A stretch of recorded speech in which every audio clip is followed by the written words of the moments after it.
शरद पूर्णिमा। सनातन धर्म में शरद पूर्णिमा का विशेष महत्व है।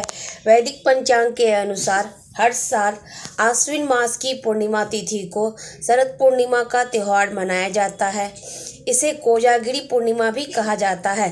इस दिन स्नान दान के साथ साथ माँ लक्ष्मी और माँ अन्नपूर्णा की पूजा करने का विधान है।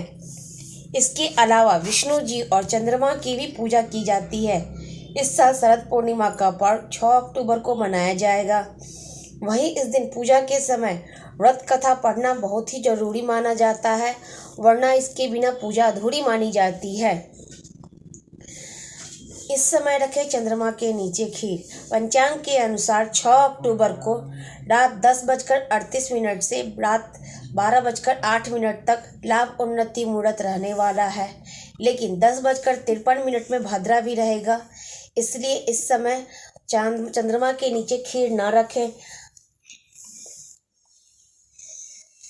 पौराणिक कथा के अनुसार एक नगर में एक ब्राह्मण रहता था।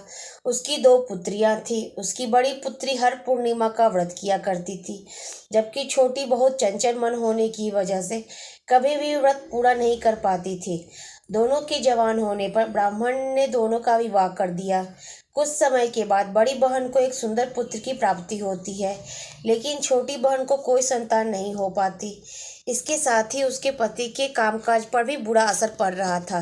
ससुराल वालों को जब कुछ समझ नहीं आया तो इस बुरे माहौल की क्या वजह है, तब वो घर में ज्योतिष को बुलाकर पूछते हैं इसकी वजह क्या है। तब ज्योतिष बताते हैं इन सब की वजह पूर्णिमा व्रत का पूरा न रख पाना और अधूरा छोड़ना है, जिसके कारण तुम्हारी संतान पैदा होते ही मर जाती है।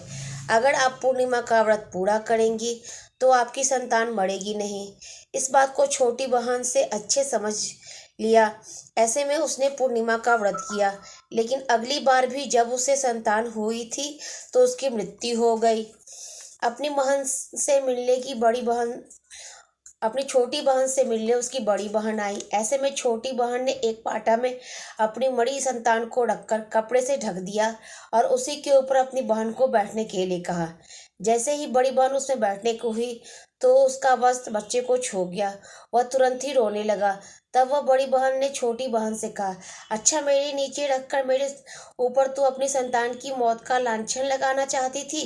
इस पर छोटी बहन ने कहा, बहन मेरी संतान तो पहले ही मर चुकी थी, लेकिन तेरे पुण्य से दोबारा जीवित हो गई। इसके साथ ही छोटी बहन ने पूर्णिमा व्रत करने का ढिंढोरा पिटवा दिया और वह हर साल इस व्रत को विधिवत तरीके से पूरा करने लगी।